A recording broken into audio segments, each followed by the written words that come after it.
Hi friends, in this WBJS class we will learn the Hindu law. So, let's start now. যেখানে আমরা Hindu family লয়ের সম্বন্ধে brief outline দেবো এবং এগুলো exclusive যে আমরা যেগুলো কভার করছি এগুলো ইম্পর্টেন্ট সাবজেক্ট এবং স্পেসিফিক্যালি মেন ফর মানে ডব্লিউবিজেএস বা জুডিশিয়াল এক্সাম যারা দিচ্ছেন হিন্দু তাদের জন্য এগুলো। এছাড়াও যারা পড়ছেন, পড়াশোনা করছেন বা অন্য কোনো পরীক্ষা দিচ্ছেন বা যারা লয়ের অ্যাডমিশনের জন্য চেষ্টা করছেন তাদের জন্য কিন্তু এগুলো হেল্পফুল, এবং যারা লিটিগেশন বা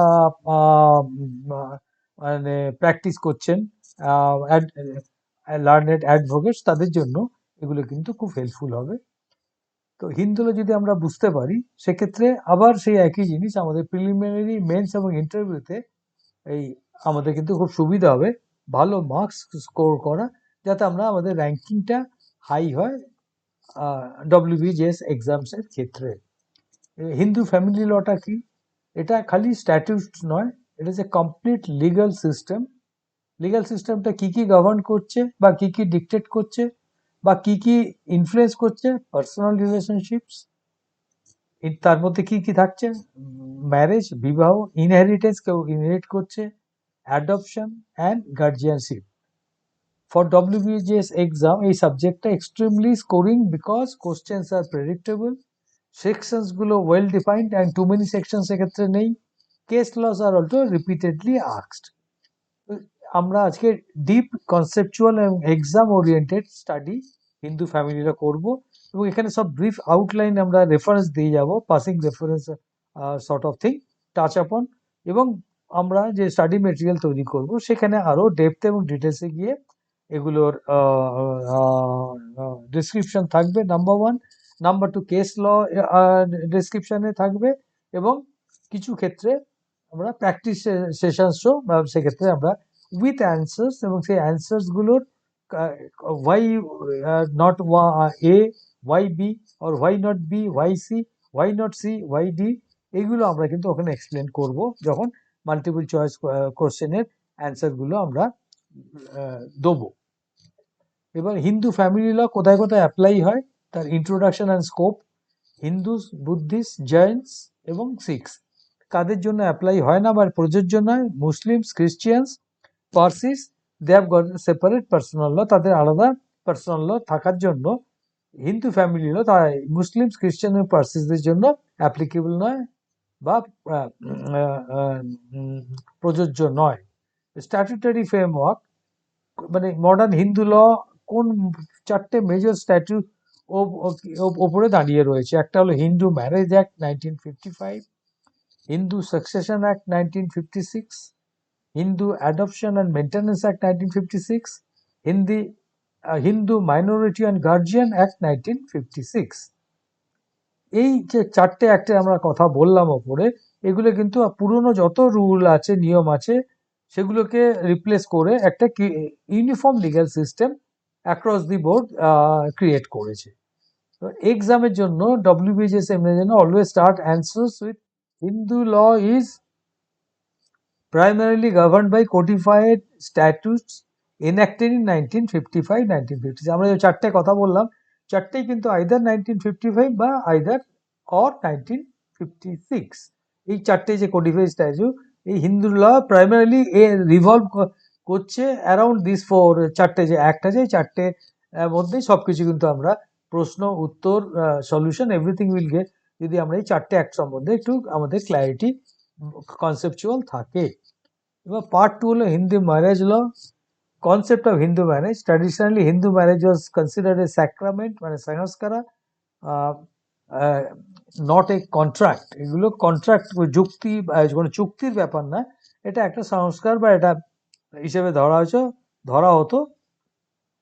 but modern law recognised it having both. Modern লতে রিলিজিয়াস পার্টটাও যেমন থাকছে, আবার লিগাল কন্ট্রাকচুয়াল এলিমেন্টস গুলো কিন্তু থাকছে, যেটা আগে ছিল না। ট্র্যাডিশনালি কিন্তু এটাকে সংস্কার হিসেবে ধরা হতো, কিন্তু কন্ট্রাক্টের কোনো এখানে লিগাল কোনো কন্ট্রাকচুয়াল এলিমেন্ট থাকতো না, কিন্তু modern law has recognize the legal contractual element as well apart from religious character.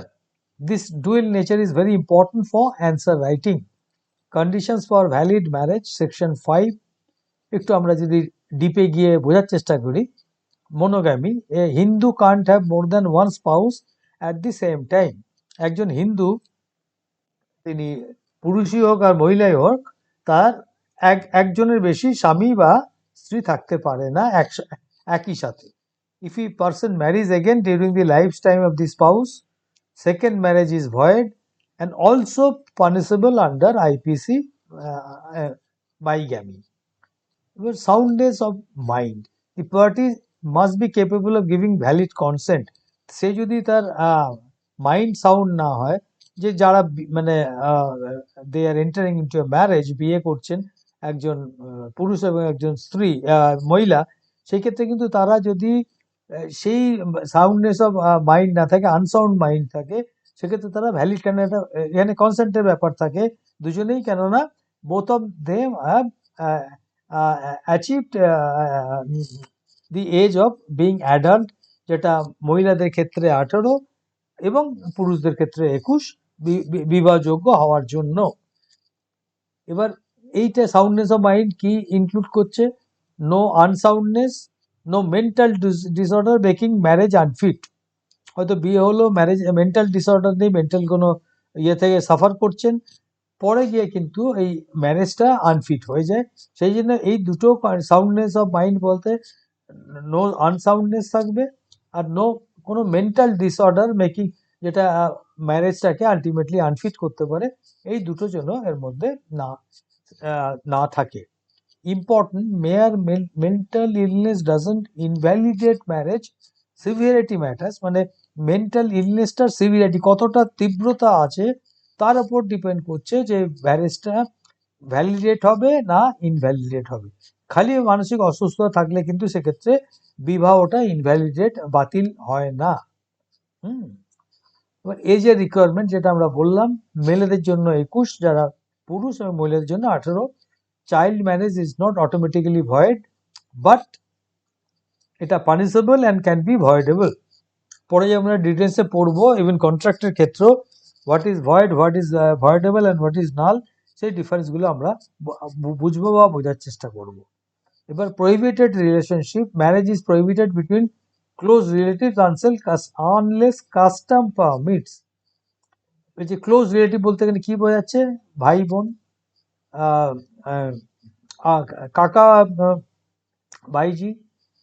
Valid marriage হলো যদি মনোগামি, সিঙ্গেল ম্যারেজ, সাউন্ড মাইন্ড দুজনেরই, এজ যেটা 21 আর 18, এবং কোনো প্রহিবিটেড রিলেশনশিপ, যেটা আমরা বললাম ব্রাদার সিস্টার ফর এক্সাম্পল, বা আঙ্কেল নি, সেই ধরনের যে কোনো প্রহিবিটেড রিলেশন, এই চারটে যদি কন্ডিশন মিট করে, তাহলে সেই ম্যারেজটা ভ্যালিড ম্যারেজ। ভয়েড ম্যারেজের section 11, void marriages are null from the beginning, প্রথম থেকেই সেটা নাল। গ্রাউন্ডস হলো bigamy, prohibited relationship, sapinda relation. আমরা বাইগ্যামির কথা উপরে বললাম, প্রাইভেট রিলেশনের কথা বলে, এবার সপিন্দা রিলেশনশিপ ব্যাপারেও আমরা একটুখানি ডিটেলসে পরে ডিসকাস করব। ইম্পর্টেন্ট, কোনো লিগ্যাল রাইটস অ্যারাইজ করে না, no need of court declaration but usually obtained. এই যে ভয়েড ম্যারেজের ক্ষেত্রে যেটা ফ্রম দি বিগনিং বলা হচ্ছে। এবার সপিন্দা রিলেশনশিপটা একটু যদি আমরা এক্সপ্লেন করি, সপিন্দা রিলেশনশিপটা কি? Is a concept in Hindu personal law, যেটা ডিফাইন করছে একটা prohibitive degree of relationship for marriage based on blood lineage. Lineage মানে ব্লাড লাইনেজ, মানে রক্তের সম্পর্কের যে বেসিসে যে প্রহিবিটেড ডিগ্রি অফ রিলেশনশিপ আছে, সেইটাতে ম্যারেজটা কিভাবে এক্ষেত্রে অ্যাকসেপ্টেড হচ্ছে বা হচ্ছে না। তো সপিন্দা রিলেশনশিপ হিন্দু পার্সোনাল ল একটা কনসেপ্ট, যেটা ডিফাইন করছে, কি ডিফাইন করছে? প্রহিবিটেড ডিগ্রি অফ রিলেশনশিপ, কিসের জন্য? For marriage based on blood lineage, মানে রক্তের সম্পর্ক। লিগ্যাল ডিফিনিশন যদি আমরা under Hindu marriage act 1955 section 3F এর কথা বলি, two persons are said to be in a Sapinda relationship if one is lineal ascendant of the other within the prescribed limits. আরেকজনের যদি আমি এক্ষেত্রে উত্তরসূরি হই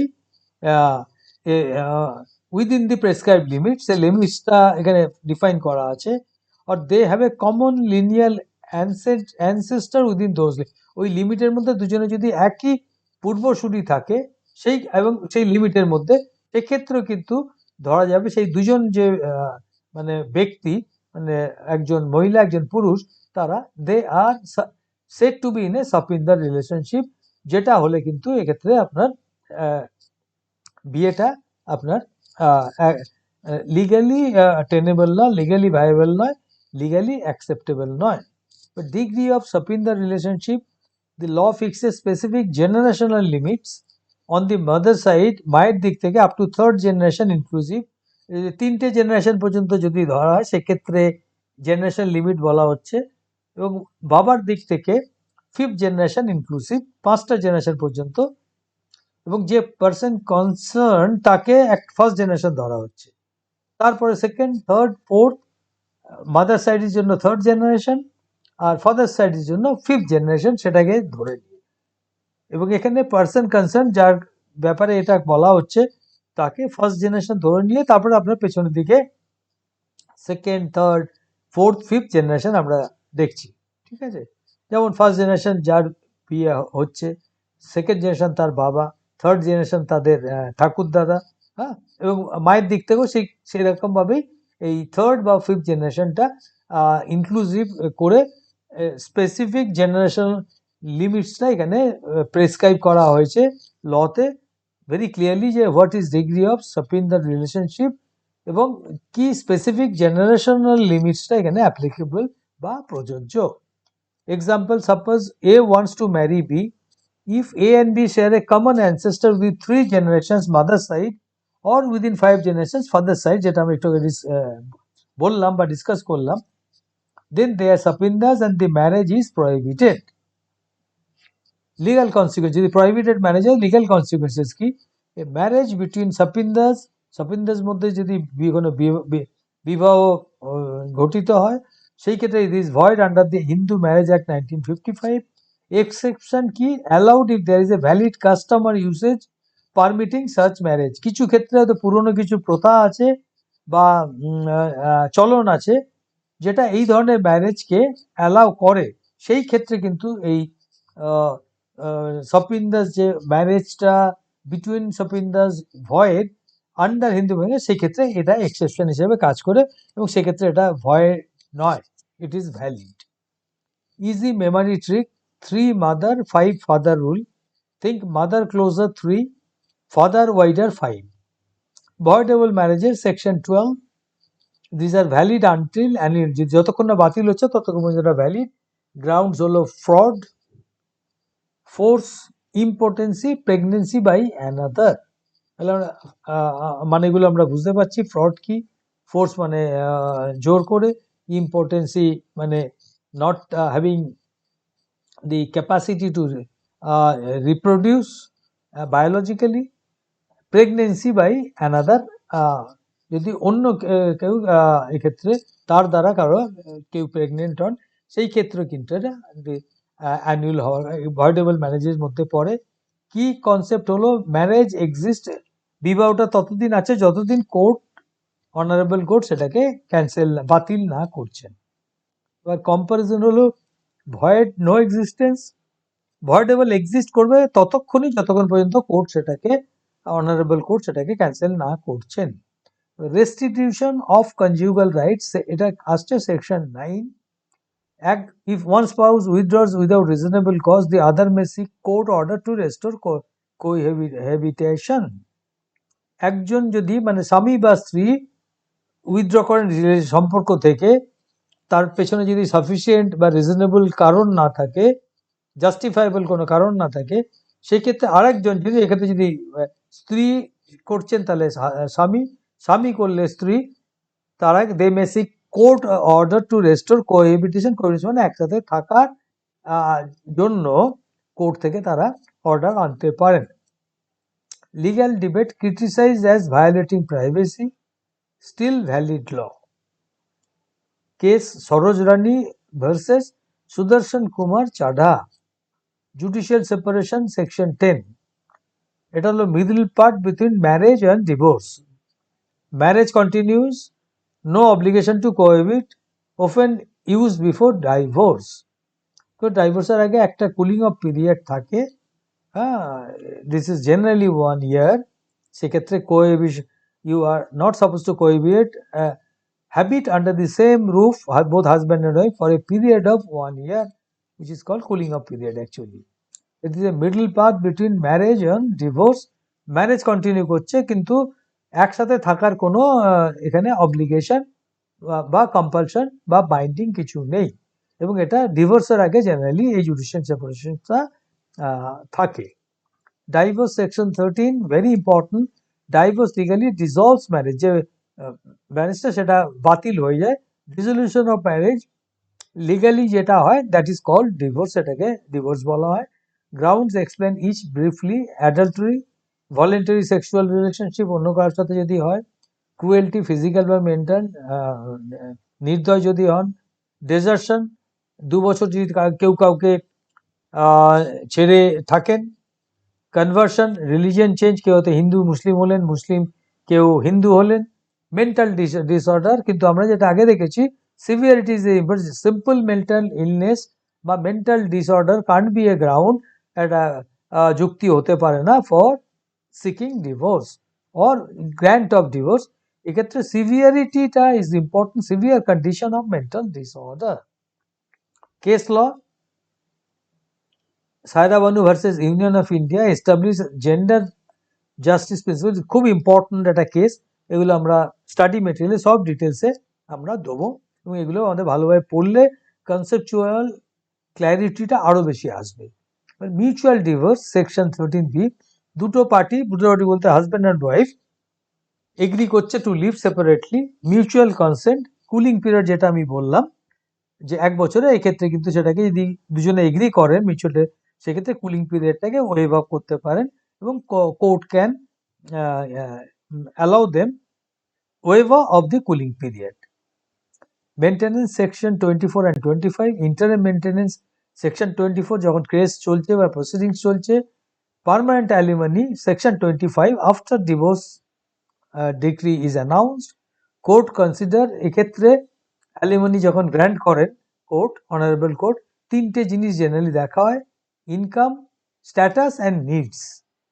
মানে ধরুন হাজব্যান্ড ওয়াইফকে অ্যালিমনি দেবেন, সেই ক্ষেত্রে হাজব্যান্ডের ইনকাম, হাজব্যান্ডের স্ট্যাটাস এবং ওয়াইফের নিডস, এই জিনিসগুলো দেখে নিয়ে this are the considerations based on which court considers যে আমরা কি মানে অ্যালিমনি দেওয়া হবে to the affected party. In that case if wife is seeking divorce, in that case ওয়াইফকে হাজব্যান্ড রেগুলার বেসিসে অ্যালিমনি দেবেন আফটার ডিভোর্স, এবং সেইটা ক্যালকুলেশন করা বা কনসিডার করার জন্য এই 3টে জিনিস ইনকাম, স্ট্যাটাস অ্যান্ড নিডসকে ইম্পর্টেন্স দেওয়া হয়। Part 3 succession law, detailed types of succession, intestate, no will, মানে উইল না থাকার সাথে কেউ যদি মারা যান, টেস্টামেন্টারি উইথ উইল, মানে উইল করা থাকার পরে তারপরে তিনি মারা গেলেন। ক্লাস 1 হেয়ার্স, এগুলো খুব যারা এই ধরনের ডিভোর্স বা এই ধরনের কেস নিয়ে প্র্যাকটিস করেন, অ্যাডভোকেট বা লয়ার্স, অ্যাডভোকেটই বলবো, তাদের ক্ষেত্রে কিন্তু এই জিনিসগুলো বেসিক আইডিয়াটা থাকা খুব বেশি দরকার। এবং লিগ্যাল হেয়ার্স কিন্তু মুসলিম লয়ের আলাদা, হিন্দু লয়ের আলাদা। তো যেটা আমরা ডিসকাস করছি এটা Hindu law. Class 1 heirs, this heirs get first priority, এটা ফার্স্ট প্রায়োরিটি পাবে ইন কেস অফ যেটা ইনহেরিটেন্সের ব্যাপারে, son, daughter, widow, mother, equal distribution. যদি পুরো প্রপার্টির ভ্যালু হয় 1 কোটি টাকা, they will be getting 25 lakhs each. ছেলে, মেয়ে, যিনি মারা গেলেন তার উইডো এবং তার মা। ক্লাস 2 ইয়ার্স হলো কাম অনলি, যখন ক্লাস 1 থাকবে না কেউ, তখন class 2 heirs come into force of play, agnates and cognates, through males agnates, cognates not wholly through males. এবার coparcenary, crucial topic. Coparcenary is a narrower body of joint family. Joint family smaller version বা generally coparcenary বলা হয়। কি change 2005-এ আনা হয়েছিল, daughter becomes কোপারসেনার by birth, যেটা আগে ছিল না, প্রায় টু 2005। এবং ইম্পর্টেন্ট কেস হলো বিনীতা শর্মা ভার্সেস রাকেশ শর্মা। তো 1955 যে 4টে ল ছিল, তারপরে মেজর চেঞ্জ, কি চেঞ্জ 2005-এ এসছে, উইচ ইজ কল্ড কোপারসনারি, যে ল সেটাকে চেঞ্জ করা হয়েছে প্রভিশনসটা। এবং আগে daughter pre 2005, before this change, মেয়ে কোপারসনার বাই বার্থের তাদের রাইট ছিল না, এখন কিন্তু daughter becomes coparcener by birth. Case হলো Vineeta Sharma versus Rakesh Sharma, family tree, grandfather, son, daughter, co-personal. Women's property rights, Tridhan, absolute property of woman, section 14, converts limited estate to absolute ownership, এটা বেশ important জিনিস। Case এক্ষেত্রে যেটা এই related case, section 14 Tridhan, Prakash versus Phulavati. Part 4, adoption and maintenance, essential of valid adoption, capacity to adopt, capacity to give, person capable of adoption. Capacity, আমি adopt করছি, আমার capacity আছে কিনা, ক্যাপাসিটি যে দিচ্ছেন, মানে এই ক্যাপাসিটিটা it includes legal capacity as well. আর পার্সন কেপেবল অফ অ্যাডপশন, যাকে দেওয়া হচ্ছে তিনি অ্যাডপ্ট করার মতো ক্ষমতা আছে কিনা। Important rule, adopted child must be actually given and taken. Case Savanram versus Kalawanti. Effects of adoption: becomes natural child, loses ties with biological family, যে বাচ্চাটা বাবা মা যারা অরিজিনালি বায়োলজিক্যাল প্যারেন্টস, তাদের সাথে আর সম্পর্ক পরের দিকে থাকে না। আর এই ক্ষেত্রে আরেকটা ইম্পর্টেন্ট জিনিস হলো, he or she adopted child gains inheritance rights, এটাও একটা বড় important effect of adoption. Maintenance, eligible persons, wife, children, parents, widowed daughter-in-law. Part 5, guardianship, natural guardians, father, mother, husband, ব্যাকেটে minor wife, যদি wife minor হয়, আর যদি major হয় তাহলে সেক্ষেত্রে husband নয়। কেস হলো Geeta Hariharan versus Reserve Bank of India. Mother can also be natural guardian. Welfare principle, most important in all cases, welfare of child is supreme.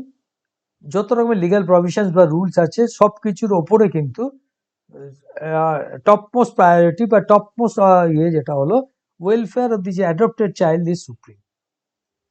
Legal rights, child welfare top priority. Important doctrines, এগুলো again আমরা যখন study material provide করবো এগুলোর ব্যাপারে এখন touching reference, ওগুলো আমরা ডিটেলসে ডিল করব। Doctrine of pious obligation, doctrine of survivorship, stridhan, welfare principle. এবার answer writing strategy, start with প্রত্যেকটা ডেফিনেশন ক্লিয়ার দরকার। Code section is very important. Case law, draw diagram যদি সম্ভব হয়, যেগুলো উপরে আমরা দেখিয়েছি। আর কনক্লুড লজিক্যালি, এই যদি আমরা এই জিনিসগুলো ফলো করি তাহলে এই স্ট্রাকচারে আমরা ম্যাক্সিমাম মার্ক সিকিউর করতে পারি।